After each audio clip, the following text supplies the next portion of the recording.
이분을 모시고 바로 좀 상황을 좀 지켜보겠습니다. 정진행 서울의대 교수협의회 비상대책위원장 그리고 분당 서울대병원 병리과 교수로 재직 중이시기도 합니다. 바로 정진행 선생님 모셔보겠습니다. 자, 정 교수님 나와 계시죠? 네, 네, 안녕하십니까? 안녕하세요. 네, 네, 뭐 일단 뭐 질문 본격적으로 드리기 전에 지난 새벽에 계속 뜬 눈으로 밤을 지새우셨다고 들었습니다. 왜 새벽에 밤잠을 못 주무셨어요? 우리 학생들이 오늘자로 동맹이 아니라 죄송합니다. 집단 휴학을 하고, 전공의 선생님들이 사직을 하겠다고 하고, 병원의 환자분들은 불안해하고 있으니 어떻게 잠이 오겠습니까? 저뿐만 아니라 대부분의 의대 교수님들, 병원 교수님들이 잠을 못 주무시고 지금 불안해하고 있을 겁니다. 네. 일단은 저도 뭐 의학적인 전문적인 지식이 없지만 지금 상황 그 의사가 전공이라는 게 참 중요하고 가장 열심히 일할 때 젊은 의사분들이고 그리고 뭐 대형병원 가보면 이제 낮에는 수술방 들어가서 이제 이른바 교수님들 수술 도와드리는 역할 그리고 밤에는 뭐 수술 받은 환자들 소독도 하고 처치도 하고 이렇게 중요한 역할이라고 전공의의 역할을 알고 있습니다. 지금 객관적으로 지금 이 상황 환자를 치료해야 한다는 관점에서 보면 매우 위급한 위중한 상황인 것은 맞는 거죠. 뭐 대단히 엄중하고 위급한 상황입니다. 네. 정부에서 비대면 진료 허용과 군대 병원 개방 등의 대책을 내놓고 있지만 중증 환자를 요구하는 종양 치료나 긴급한 수술, 그런 중증 심내혈관 질환 환자들에게는 큰 문제의 소지가 될 수 있습니다. 당분간은 병원에 남아있는 교수님과 전임의 선생님 위주로 공백을 메울 수가 있겠지만 네. 이게 언제까지 갈 수 있겠습니까? 우리 병원을 지켜주는 주축이 젊은 전공의 선생님들이신데, 전공의 선생님들이 나가시면 남아있는 인력으로는 1, 2주가 불가능할 거라고 생각합니다, 유지가. 예. 언론에서도 뭐 최대 2, 3주 정도 바라보고 있는 것 같은데 어쨌든 길지 않은 시간 내 이 상황이 종결되길 바라는 거는 뭐 의사들도 국민들도 정부도 마찬가지일 것 같습니다. 네, 자, 그럼 정부의 강경 대응을 좀 보겠습니다. 지금 뭐 초강경이라고 이름이 붙을만 하긴 합니다. 구속 네, 수사까지도 언급을 했기 때문에 그리고 진료 네. 유지 명령도 발령하면서 마지막 경고를 보낸 셈이 됐습니다. 그런데 또 이걸 바라보는 뭐 환자분들 입장에서도 너무 우리 의사 선생님들 자극하면 괜히 정말 극단으로 가는 거 아니야? 그럼 우리 수술 못 받는 거 아니야? 이런 걱정도 하게 되고요. 지금 그렇죠. 정부의 대응은 좀 어떻게 평가하십니까? 네, 정부에 간곡히 부탁드립니다. 그렇게 강하게 나오셔서는 안 됩니다. 지금은 21세기이고 민주주의 사회입니다. 구속 수사를 하신다고 하는데 법적인 근거를 알려주시기 바랍니다. 개별 인권을 가진 개인이 자유민주주의 사회에서 직장을 그만둘 수도 있고 휴학을 할 수도 있는 것은 순전히 개인의 선택입니다. 물론 우리 전공의생님들은 누구보다도 환자 옆에 있고 싶어하는 분들이거든요. 그런데 지금처럼 마녀사냥하듯이 구속 수사하겠다, 면허 박탈하겠다 이런 강경한 메시지를 내면 의사들은 우리가 왜 죄인이냐 하고서 더 반발하게 됩니다. 그래서 저는 정부에서 정말 이 파국을 막을 의지가 있는지 묻고 싶습니다. 네. 병원 환자들 옆에 있고 싶어 하는 전공의들을 이렇게 강하게 등을 떠밀어서 내몰고 있는 거 아닙니까? 네, 이렇게 하시면 안 됩니다. 정부에서는 대화를 하셔야 되고, 왜 의료계에서 또 많은 의협에서 학생들까지 2,000명 증원은 불가능하다, 시스템이 망가진다라고 하는지 귀 기울여서 들어주셔야 되고 나와서 얘기해 주셔야 됩니다. 우리 팬데믹 코로나 때 많은 국민들이 K-의료를 얘기하였습니다. 그렇게 사랑받던 우리 K-의료가 외국에 가 계신 우리 교포들 아프면 비행기 타고 한국 옵니다. 그렇잖아요. 네. 비행기 값보다도 우리나라 의료가 훨씬 높은 수준의 최고의 수준을 가장 싼 값에 누릴 수 있다는 거 다 알고 있어요. 그런데 지금 왜 우리 젊은 의사들의 미래를 마녀사냥하는 것입니까? 이것은 저는 정부에게 간곡히 부탁드립니다. 제발 전공의들과 젊은 의사들, 학생들 밖으로 떠다밀지 말아 주십시오. 네. 근데 지금 말씀을 해주시는 이걸 듣는 지금 시청자분들도 이 시간 실시간 유튜브 댓글창에도 그리고 약간 이 싸움을 바라보는 그 대표적인 또 논리 중에 한 시각 중에 하나가 아니 그래도 어떻게 환자를 볼모로 치료를 중단하는 선택을 의사들이 하느냐. 네, 환자를 그래서 볼모로 저희가 네네네. 남아있는 교수들이 남아서 지키고 있습니다. 음, 네, 그리고 근데 그 지킬 수 있는 시간에 한계가 있습니다. 저희 교수들은 전공의들과 학생들하고 하나입니다. 네, 끝까지 같이 있겠습니다. 그리고 끝까지 우리 전공의 선생님들이 한 가지 말씀드리는 거는 예, 전공의들은 피교육자거든요. 네네, 훈련을 받는 피교육자입니다. 근데 전공의 선생님들이 그만 나오지 않았을 때, 사직했을 때 종합병원이 멈춘다는 이 현실을 봐주세요. 음, 그럼 전공의 선생님들만으로 한국의 의료가 24시간 돌아갔던 거잖아요. 예, 그 시스템은 정상이 아닙니다. 음, 전공의 선생님 없이 전문 의사들, 엑스퍼트들, 전문가들, 교수들 이미 수련이 끝난 사람들로서도 충분히 병원이 돌아갈 수 있어야 되잖아요. 예, 근데 주 근로기준법 52시간 보고도 받지 못하고 88시간 일하는 전공의들이 나갔을 때 병원이 안 돌아간다고 여러 환자분들이 걱정을 하시는데요. 우리 K의료가 24시간 돌아가는 저변에는 이런 젊은 의사들의 희생과 땀이 있었기 때문이거든요. 예, 그리고 이건 비정상입니다. 전문의들로 병원을 운영해야 됩니다. 그리고 전공의들은 충분히 근로기준법을 적용을 받으면서 교육을 받을 수 있어야 됩니다. 예, 그런 여건을 하려면 정부에게 묻고 싶습니다. 그런 의료를 하려면 비용이 필요합니다. 네. 그런 비용에 대한 준비가 되어 있으신지 정부에게 묻고 싶습니다. 네. 그 부분 잠시 뒤에 짚어보고요. 일단 오늘 상황 조금 더 말씀 나눠보면 대한전공의협의회가 오늘 낮 12시에 이제 용산 그 의협회관에서 임시 대의원 총회를 연다고 공지를 한 상황입니다. 그 오늘 이제 출근 거부가 본격화됐는데 그 이후에 네, 대응을 논의할 걸로 예상되는데 아까 말씀하신 대로 전공의들 교수님 입장에서 이제 피교육자이기도 하고 제자들이잖아요. 그리고 후배 의사이기도 네. 하고 그 후배 의사들 제자들에게 어떤 선택을 해야 된다고 말씀해주고 싶으세요?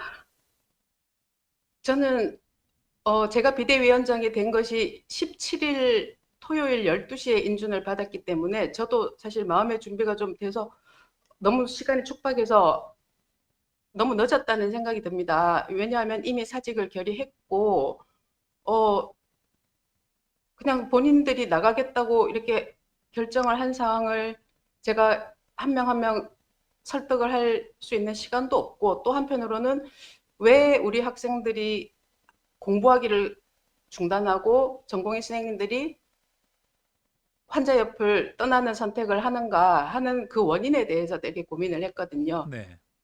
그래서 이 젊은 의사들에게 우리는 국민이 아닙니까? 왜 근로기준법에 적용도 안 받는 사각지대에 있으면서 24시간 의료를 지탱해 왔는데 왜 지금 범죄자 취급을 받는 건지 묻고 싶습니다. 그런 전공의들에게 너 범죄자 취급 받아도 되고 국가에서 명령을 하면 무조건 일을 해야 되는 상태로 노예 상태도 아닌데요. 노예 계약이 아니거든요.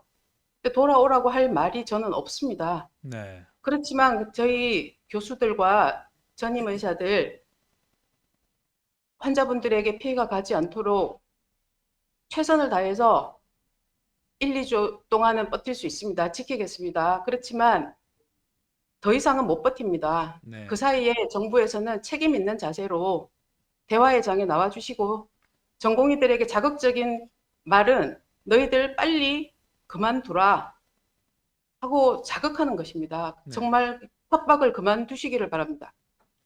네. 그 지금 아무래도 2,000명 그 당장 뭐 내년도 입시부터 이제 신입생 2,000명을 증원한다. 요게 단시간적으로 보면 요게 원인인 것 같기도 하고요. 이제 뭐 그간의 뭐 의료계 목소리 내는 거 들어보면 이게 트리거긴 하지만 뭐 의료 수가 문제나 뭐 법적인 보호 장치 문제나 이런 것들도 다 쟁점이긴 하지만 2,000명 요거에 좀 사안에 집중해 보면요. 일단 당장 내년도 입시부터 의대 정원 2,000명 확대. 그러면 교육이 과연 가능하겠느냐? 뭐 실습 위주의 교육인데 뭐 의료 장비도 그렇고요. 그런 걸 두고 그러니까 실질적인 의료 교육이 되겠느냐를 두고 의견이 갈리는 게 먼저 첫 번째 쟁점 네, 같습니다. 그렇습니다. 어떻게 생각하십니까?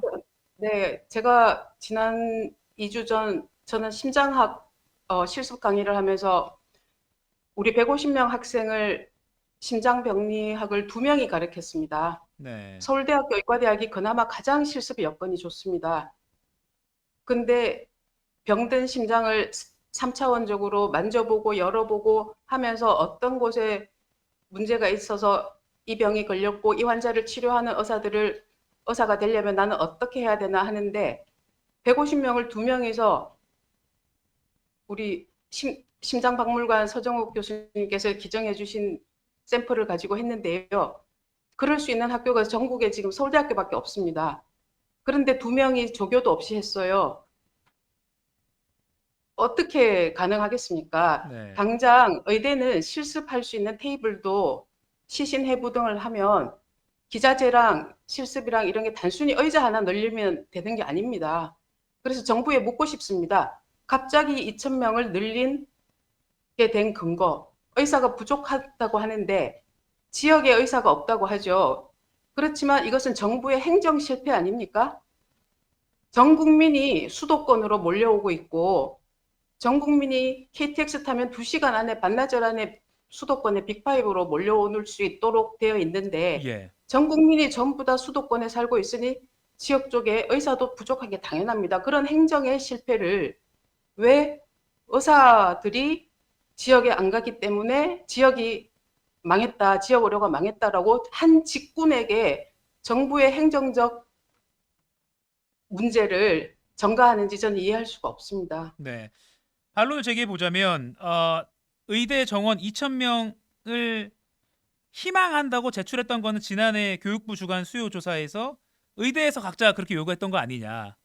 그래서 아, 어제 전국 40개 의과대학장이나 의학전문대학원장이 기자회견을 하면서 이 부분에 대해서는 그러니까 2,000명이나 늘리자고 처음에 희망한 거에 대해서는 일단 유감의 뜻을 표명하기도 했습니다. 그러면서 350명을 다 제한했죠. 증원 규모를. 네.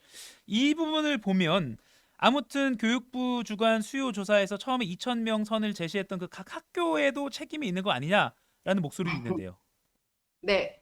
의과대학 학장님들은 충분히 책임을 통감하고 어제 사과문을 표시한 것으로 알고 있습니다. 다만 제 입장에서는 교육부의 수요 조사가 의과대학 학장단의 협의체를 통해서 합의를 통한 도출안을 내놓으라고 한 것이 아니고 각 의과대학에 너네 어디까지 받을 수 있니? 하고 서베이를 한 것으로 저는 얼핏 알고 있습니다.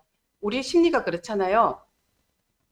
너 어디까지 할 수 있으면 100은 써내야 10원 받지 않을까? 음, 하는 조금 나이브한 생각이었던 것 같아요. 많이 받고 싶잖아요. 그래서 우리 준비도 하고 앞으로 장기적으로는 더 많이 교육할 수 있지 않을까? 각 의과대학 간의 미니 의과대학 사이에 경쟁이 있었던 것으로 생각하고 우리 의과대학 학장님들은 그런 염두를 좀 둬서 어떻게 보면 의사들은 굉장히 순진한 사람들이거든요. 예. 조금이라도 써내야지 더 받을 수 있지 않을까 하는 생각이었다고 생각합니다. 그런데 교육부에 다시 묻고 싶습니다. 이것이 의과대학 수요 조사라는 거가 의과대학 학장단 협의체를 통해서 합의안을 받으신 건지 그냥 너네 얼마씩 받을 수 있어? 하고 던져 놓은 건지 그리고 그 던져 놓은 거를 어떻게 보면 이렇게 2,000명이라는 놀라운 숫자의 핵폭탄급의 숫자를 발표하기 위한 하나의 어떤 미끼로 사용한 것은 아닌지 정부에 묻고 싶습니다. 이거는 과학적인 방식이 아닙니다. 예. 핵폭탄급이라고까지 말씀해 주셨는데 그러면 어제 학장단에서 제안한 350명은 한 해 350명씩 증원은 적정하다고 보십니까? 저는 제가 그런 전문가가 아닙니다. 사실은 저는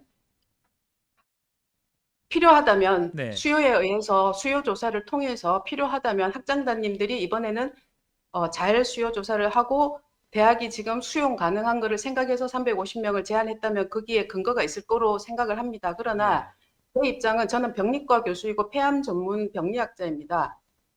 네. 병리학을 하다 보면 질병의 원인을 찾는 것이 병리학자인데 질병이 왜 생겼는가를 꾸준히 찾다가 보면요.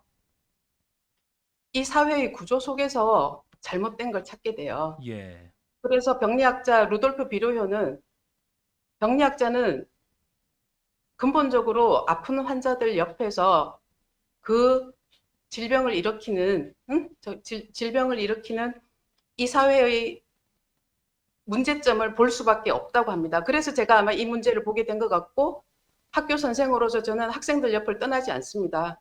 그리고 우리 전공의 선생님들 힘내십시오. 환자분들 보느라 그동안 그 젊은 나이에 자유도 누리지 못하고 연애도 못하고 병원에 갇혀서 근로기준법 보장도 못 받고 너무 고생 많이 하셨습니다. 우리 전공의 선생님들, 저희 교수들은 학생, 전공의들과 끝까지 함께 할 것입니다. 그 지금 제가 환자들 입장에서라면 우리 정진행 선생님의 방금 힘내십시오라는 말씀은 병원을 비운 그 상황까지도 의료 현장을 비운 상황까지도 지지하신다는 해석일까요? 저는 누구를 지지하고 반대하고 할 수 있는 입장도 아니고요. 예. 다만 우리 전공의 선생님들은 저희와 다른 세대인 것 같습니다. 음. 저희는 산업화 세대에 성장을 해서 배고픈 기억이 있는 사람들이라서요. 그냥 위에서 하라 그러면 합니다. 네. 저는 둘째 아이를 낳을 때 그날 아침까지 일하다가 복도에서 애를 낳을 뻔했습니다. 네. 그리고 산후 휴가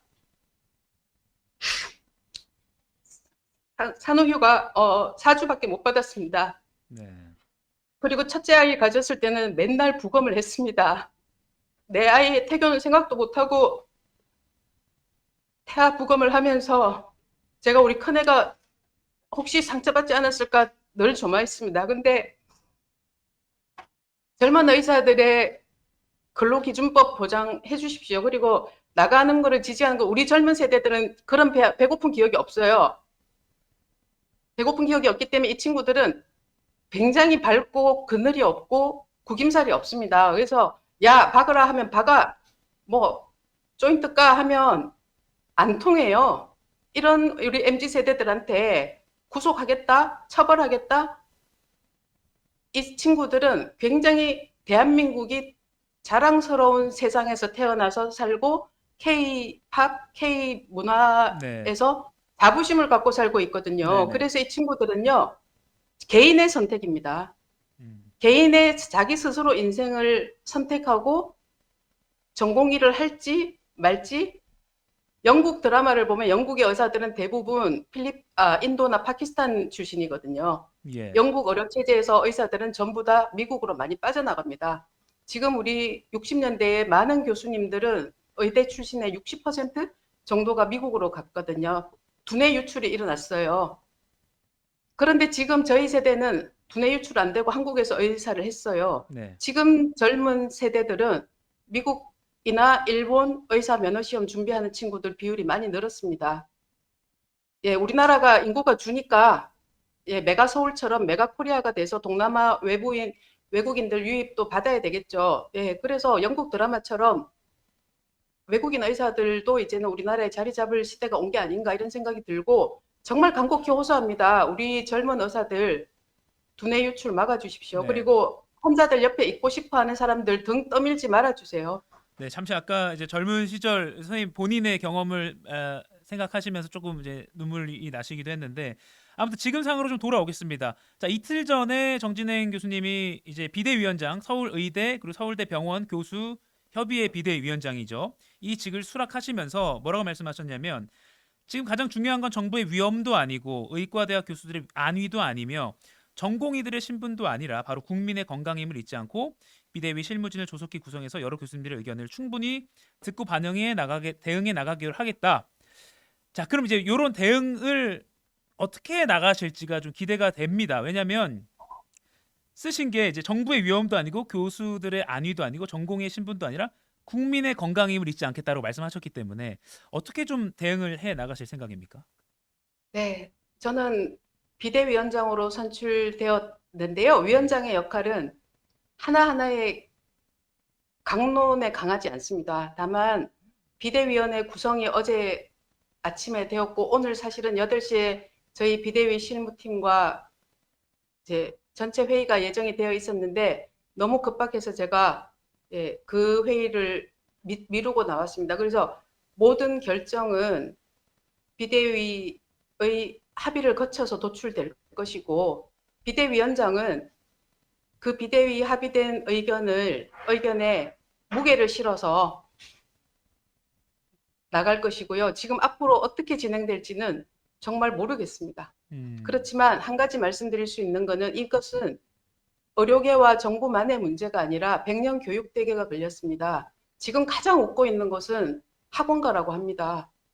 이공계통 대학원생들까지 나가서 재수를 준비하고 있다고 해요. 1년에 20만 명이 태어나거든요. 신생아가. 그중에 5천 명이 의사면 40명 중에 1명이 의사고 간호사는 1000명 정원을 하면 의사 간호사의 숫자가 3만 명입니다. 국민 여러분 생각을 해보십시오. 20만 명 중에 의사 간호사가 3만 명이에요. 그러면 의사 간호사만 있나요? 우리 보건치료사, 물리치료사, 방사선사, 병리기사, 의료기사님들 다 합치면 얼추 6, 7만 명이 보건의료계통이고 한의대도 있습니다. 자, 20만 명 중에 거의 3분의 1 내지 2분의 1이 보건의료병원에 종사한다면 허준이 같은 사람이 누가 나오고 누가 수학을 하고 누가 물리를 하고 누가 음악과 예술을 하겠습니까? 인공위성은 누가 쏩니까? 네. 이거는 대한민국의 미래가 달려있고 시스템이 파괴되는 문제입니다. 네. 그래서 정부에 간곡히 요청합니다. 이거는 의료계와 정부만이 할 수 없습니다. 이공계통 교수님들, 인문계 교수님들, 그리고 의대 교수, 그리고 정부 여기서 말하는 정부는 보건복지부와 교육부를 얘기합니다. 네. 그래서 100년 대계라고 했습니다. 지속 가능한 의료체계, 그리고 지속 가능한 K의료가, 정말 자랑스러운 K의료가 무너지는 것을 보는 것이 너무나 안타깝습니다. 네. 그럼 지금 힘내주십시오. 정부와 의료계 이렇게 양측의 어떤 협의가 아니라 전체적인 폭넓은 토론이 필요하다는 취지로 제가 이해가 되는데요. 네. 문제는 시간이 없다는 점입니다. 아까 앞서 1, 2주라고 말씀하셨고 뭐 언론에서 2, 3주 정도까지 버틸 수밖에 없는 것 같다. 지금 뭐 군 의료 같은 거 다 동원해도 한 3주 정도, 한 달 내에는 정말 의료 체계가 붕괴될 수 있는 일촉즉발의 상황일 수 있는데 정부와 의료계 또 나가 뭐 교수님 제시하신 뭐 폭넓은 토론 가능할까요? 가능하다면 언제 어떤 형식으로 빨리 이루어져야 된다고 생각하십니까? 저는 뭐 그런 저는 우리 국민들이 항상 그래도 현명한 선택을 해왔다고 믿습니다. 예. 그래서 의사협회도 그동안 국민들께서 만족할 만한 대안을 못 내왔지만 의사협회도 충분히 지금 대안 제시를 하실 것이고 또 정부에서 성의 있는 모습으로 저희의 안을 받아주신다면 저는 우리 국민들이 항상 해왔던 것처럼 항상 그렇잖아요. 마지막 극적 타결이라는 제목을 기대하고 네. 국민의 한 사람으로서 우리 의료가 정상적으로 돌아갈 수 있기를 기원합니다. 네. 사실 이제 일반 환자들 입장에서는 그러니까 국민들 입장에서는 의료계에 대해 잘 알지 못하는 뭐 저도 그렇습니다만 뭐 전공이든 우리 지금 교수님 같은 뭐 의대 교수님이든 그냥 다 의사 선생님이잖아요. 그리고 의사의 선생님이라고 붙이는 이유도 어떤 존경의 의미를 담고 있기 때문인데 아무튼 이런 상황에서 환자들은 사실 많이 실망하고 어떻게 아무리 이런 의견 차가 있더라도 응급실을 비우고 떠날 수가 있지? 수술방을 비웠지?라고 지금 실망이 많이 큰 상황이긴 합니다. 이 상황을 좀 어떻게 바라봐 달라 국민들에게 하시고 싶으신 말씀 있으십니까? 네, 국민 여러분 지금 불안과 실망을 끼쳐드려서 의료인의 한 명으로서 사과의 말씀 드립니다. 그렇지만 국민 여러분 너무 의사들 때리지 말아 주십시오. 지금 이 시점에 왜 이렇게 때리는 걸까요? 저는 뭔가 다른 목적이 있는 게 아닐까 하는 생각마저 듭니다. 그리고 국민 여러분 그동안 우리 누구보다도 앞장서서 코로나 때 먼저 개명대 의료원으로 달려간 안철수 의원부터 해서 사회적인 봉사와 우리 국민의 건강을 지키려고 항상 최전선에 같이 있던 의사의 모습을 기억해 주십시오. 그리고 자꾸 의사들을 이렇게 언론에 부탁드립니다. 정부에서 하는 얘기 구속시키겠다, 처벌하겠다, 그리고 폐암 사기 수술인데 지금 못해서 돌아가신다 이런 얘기들이요. 폐암 사기는 수술 대상이 아닙니다. 감성파리에 넘어가지 마시고 냉정하게 왜 우리 K의료의 그 자랑스럽던 우리 의료인들이 왜 이렇게 사회적인 왕따가 되고 있나. 혹시 누군가는 그 왕따를 시킴으로써 누가 제일 이익을 보는지, 왜 무엇 때문에 모든 언론이 이렇게 의사들을 마녀사냥하는지 한번 냉정하게 지켜봐 주십시오. 저희들은 환자분들 옆에 있고 싶습니다. 그리고 책임 있는 답변이 나온다면 우리 학생들 그리고 전공의 선생님들 자기 가장 사랑하는 의학 공부 그리고 환자분들 돌보는 일에 상황이 맞다면 분명히 돌아올 것으로 저는 기대하고 있습니다. 네, 마무리하기 전에 아까 이 말씀 중에 제가 꼬투리를 잡는 것 같아 죄송하기지만 하나만 더 여쭈면 다른 목적이 있는 건 아니라는 생각까지 든다. 누가 제일 이득을 보는 거냐 생각해봐 달라고 하셨는데 그거에 대해서 좀 추가적인 해설을 좀 부탁드린다면요. 뭐, 뭐 정치권 지금 현 정권이 네, 지금 너무 정치적으로 변질된 것 같습니다. 네. 네, 너무 이거 환자의 건강은 정치가 해결하는 게 아니거든요. 네. 그렇잖아요. 누가 높으신 분들도 편찮으시면 의사를 찾아옵니다. 그런데 이 막상 일하고 있는 의사들과 이 의료 체계에 대해서 적절한 논의가 없이 그리고 근거가 없이 근거를 공개하라라고 했을 때 정확한 근거를 보건복지부에서 공개를 거부했다는 뉴스를 제가 봤습니다. 며칠 전. 왜 어디에 어느 만큼 의사가 부족하고 그리고 500명을 늘렸을 때는 어떻게 의사가 부족한 지역 의료에 충원이 될 것이며 1000명이 늘었을 때는 어떻게 될 것이며 하는 시뮬레이션 연구 결과가 있습니다. 네. 그랬을 때 그 시뮬레이션 결과를 통해서 이러이러하고 우리는 이 정도 늘어난 의사들을 교육시키고 수련시킬 예산안을 이렇게 가져오겠다. 추경 예산 편성하십시오. 예산안 편성한 거를 가지고 이렇게 하겠다는 액션 플랜을 보여주십시오. 그런 거 없이 2,000명, 자, 동네에 치킨집이 갑자기 70%가 늘어났어요. 어느 집단에서 가만히 있겠습니까? 선생님 같으면 가만히 있겠어요? 반발하는 게 당연합니다. 이거는 뇌가 있으면 문외화가 아니라면 반발하는 거 맞습니다. 그리고 자꾸 강하게 발언하는 거는 너네들 빨리 나가서 싸워라 해서 누가 가장 이득을 보는지 냉정하게 생각해 주시기 바랍니다. 네. 근데 그 치킨 비유는 조금 제가 반론하지만 치킨은 사람의 생명과는 관련이 없기 때문에 치킨집이 뭐 문을 잠깐 폐업하더라도 하지만 의사분들은 메스를 놓는 순간 당장 아까 제가 앞서 보여드린 대로 치료를 받아야 되는 환자들 커뮤니티에 당장 며칠 날 수술인데 밀렸어요 하면서 불안감을 호소하는 거기 때문에 치킨집 증가와 비유는 조금 적절치 않은 게 아닌가라는 아, 생각이 네. 드는데요. 네네. 네, 죄송합니다. 사람을 치킨에 비유한 건 아니고요. 예를 들자면 그렇다는 것인데 생각을 해 보십시오. 우리나라 사회는 자본주의 사회입니다. 자본주의 사회라 하면 돈이 가는 곳에 사람이 몰리고 그리고 인프라가 몰리는 겁니다. 예. 의료도 마찬가지입니다. 국가에서 그동안 공공의료에 얼마나 투자를 하셨습니까? 돈벌이가 안 된다고 진주의료원인가요? 경남의료원 폐원했지 예. 않습니까? 그게 공공의료를, 지역의료를 살리겠다는 입장 맞습니까? 그래 놓고 이제 와서 의사들에게 왜 그 행정 실패를 의사들 마녀 사냥으로 하고 자, 70%를 늘렸을 때 이 사람들이 전부 지역에 갈까요? 그 사람들이 대한민국은 자유민주 사회이고 자본주의 사회라서 나의 수익을 얻고 안정된 생활을 하기 위해서 수도권에서 예, 그리고 바이탈과를 하면은 고소를 당합니다. 네.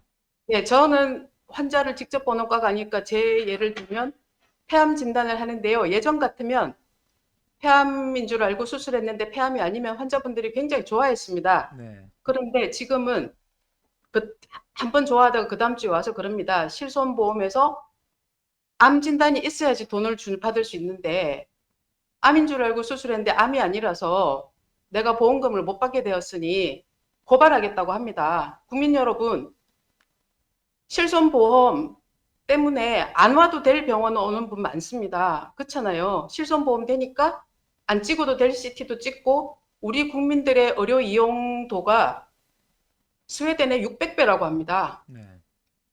OECD 자꾸 얘기하지 마십시오. 우리 미국 의사들이 보는 만큼 하루에 환자를 보면 우리도 충분히 근로시간 보장받으면서 환자분들 3분 진료 아니라 천천히 오래 하루에 10명씩만 보면 그렇게 할 수 있습니다. 근데 왜 하루에 100명 이상을 봐야지만 되는 박리담회 형식의 구조로 만들어 놓고 정부는 이거를 민간에만 맡겨 놓았습니다. 그렇잖아요. 근데 공공의료의 책임이 왜 의사라는 한 직군 단체의 잘못으로 매도하는지 저는 이해할 수가 없습니다. 네. 알겠습니다. 일단 지금 시간 관계상 여기까지 좀 들어야 될 것 같은데요. 오늘 선생님 어려운 상황에서도 새벽에 또 밤 샜다고 들었는데 연결해 주셔서 감사하고 비대위원장 수락하시면서 말씀하셨던 대로 조속하게 해서 좀 토론을 통해서 빨리 이게 좀 환자를 우선으로 해서 환자의 건강이 걸린 문제라고도 하셨으니까 꼭 그렇게 좀 해결이 좀 조속하게 됐으면 좋겠다는 생각 말씀드리면서 마무리하겠습니다. 교수님 고맙습니다. 네. 네, 지금까지 정진행 서울의대 교수협의회 비상대책위원장, 분당 서울대 병리과 교수이시기도 합니다. 위원장과 함께 현 상황에 대해서 좀 이야기를 나눠봤는데요. 여러분들 제가 인터뷰를 하는 도중에 계속 실시간 댓글도 좀 확인을 했습니다. 많이 격하게 반응하시는 분들도 계시는 걸로 알고 있고 저도 인터뷰를 하면서 동의되지 않는 부분도 있고 뭐 납득이 되는 부분도 있고 그렇습니다. 이 인터뷰 내용은 여러분들이 내용을 판단하실 수 있을 것 같습니다. 다만 아까 치킨 관련 비유를 하신 거에 대해서는 방송 중에도 제가 문제를 지적하니까 사과하시긴 하셨습니다만 국민의 또는 환자의 건강과 생명이 달린 문제라는 점에서 있어서는 그 부분에 있어서는 이견이 없어야 한다라는 생각이 드네요. 그리고 또 이런 아까 위원장님께서 말씀하신 것 중에 다른 의도가 이게 의사 쪽을 때리는 게 다른 의도가 있는 것 같다. 정치적으로 흘러가는 것 같다. 또 누가 이런 상황에서 이득을 보는 건지를 생각해봐 달라라고 말씀하신 부분도 일단 좀 곱씹어 봐야 될 것 같습니다.